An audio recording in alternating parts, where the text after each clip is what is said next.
उत्तर भारत की सत्ता पाने के लिए 16 मार्च 1527 ईस्वी को बाबर और राणा सांगा के बीच आगरा से 60 किलोमीटर दूर पश्चिम में खानवा का युद्ध हुआ। खानवा का युद्ध उत्तरी भारत की सत्ता पाने के लिए 16 मार्च 1527 ईस्वी को मुगल साम्राज्य के बाबर और मेवाड़ के राजपूत राजा राणा सांगा के बीच आगरा से 60 किलोमीटर दूर पश्चिम में हुआ था। राणा सांगा का अंतिम नाम महाराणा संग्राम सिंह था। उन्हें भारत के महान ऐतिहासिक नेताओं में से एक माना जाता था, जिन्होंने 1527 ईस्वी में मुगल सम्राट बाबर के खिलाफ खानवा की लड़ाई लड़ी थी। राणा सांगा भारतीय राष्ट्र के प्रमुख शासक बनना चाहते थे। राजा ने तुरंत मुगल राजा बाबर के खिलाफ बड़े युद्ध की घोषणा की।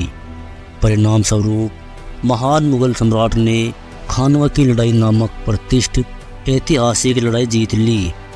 बाबर 1524 तक अपने शासन क्षेत्र को पंजाब तक विस्तारित करना चाहता था। उत्तर भारत का एक बड़ा हिस्सा इब्राहिम लोधी के अधीन था। 1504 और 1518 में बाबर ने पंजाब पर 2 बार आक्रमण किया, लेकिन वह असफल रहा। 1520 और 1521 में उसने पंजाब पर फिर कब्जा करने की कोशिश की और इस बार उसकी जीत हुई। उन्होंने आसानी से हिंदुस्तान के जुड़वा प्रवेश द्वार जीत लिए। 1523 में दौलत खान ने बाबर को दिल्ली पर कब्जा करने के लिए आमंत्रित किया। हालांकि बाद में दौलत खान ने उसे धोखा दिया और उससे सियालकोट पर कब्जा कर लिया। बाबर ने लाहौर में दौलत खान को हराया और पंजाब का स्वामी बन गया। उसके बाद बाबर कभी नहीं रुका और पानीपत की पहली लड़ाई में उसने दिल्ली के सुल्तान को मार डाला और मुगल बादशाह बन गया। कुछ इतिहासकारों के अनुसार राणा सांगा ने भी इब्राहिम लोधी के खिलाफ बाबर की मदद की थी। बाबर ने ही सबसे पहले राणा सांगा को लोधी साम्राज्य के खिलाफ युद्ध के लिए राजी किया था। कैसे हुई थी खानवा युद्ध की शुरुआत? प्रथम पानीपत युद्ध के बाद बाबर ने अपने 2 सहयोगी देशों राणा सांगा और अफगानों की चेतावनी को स्वीकार कर लिया। बाबर ने धौलपुर, बयाना और ग्वालियर को हराने के लिए अपनी सेना भेजी। राजा बाबर ने आगरा के चारों ओर एक मजबूत योद्धा दल का निर्माण किया। राणा सांगा को 1527 में बयाना नामक स्थान पर मुगल सम्राट बाबर की प्रबल शक्ति से पराजित होना पड़ा।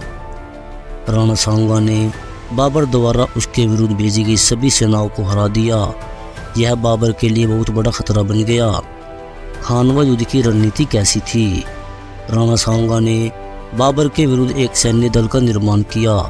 सिरोही, जालोर, सुंदर, हरोथी, रावमेदिनी और डूंगरपुर सहित राजस्थान के राजपूत राजा उनकी सेना में शामिल हो गए।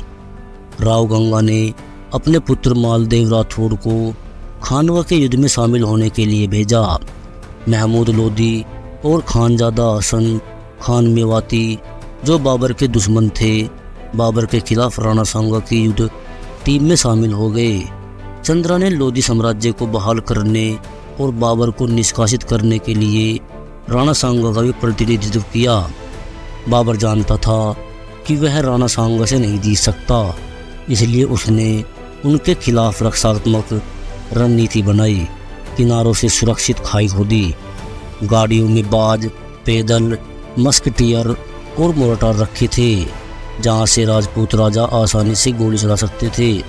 सबसे पहले मजबूत घुड़सवार पूरी टीम के पीछे खड़े थे। यह खानवा युद्ध जीतने के लिए बाबर द्वारा बनाई गई मजबूत आक्रामक योजना बनाई। युद्ध भूमि खानवा की लड़ाई में राणा सांगा ने अपनी पारंपरिक शैली को बनाए रखा।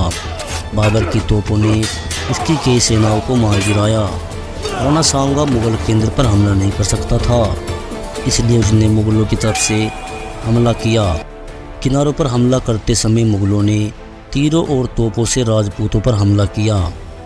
बाबर ने अपने तोलकामा से हमला किया और राजपूतों की घुड़सवार सेना को अपने स्थान पर पीछे हटने पर मजबूर कर दिया। इसी समय सिहादी ने राणा सांगा को धोखा दिया और मुगल सेना में शामिल हो गया। इसलिए राणा को अपनी योजना बदलने के लिए मजबूर होना पड़ा। इसी समय गोली लगने से राणा बेहोश हो गए। राजपूत मुगल पासरों को तोड़ने में असफल रहे।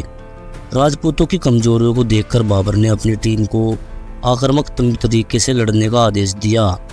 परिणाम स्वरूप कई राजपूत सेनाएं नष्ट हो गई। इस समय राजपूतों के नेता संवेदनहीन थे और अधिकांश वरिष्ठ कमांडर मर चुके थे। मुगल टीम ने आसानी से राजपूतों को हरा दिया और खानवा की लड़ाई को जीत लिया।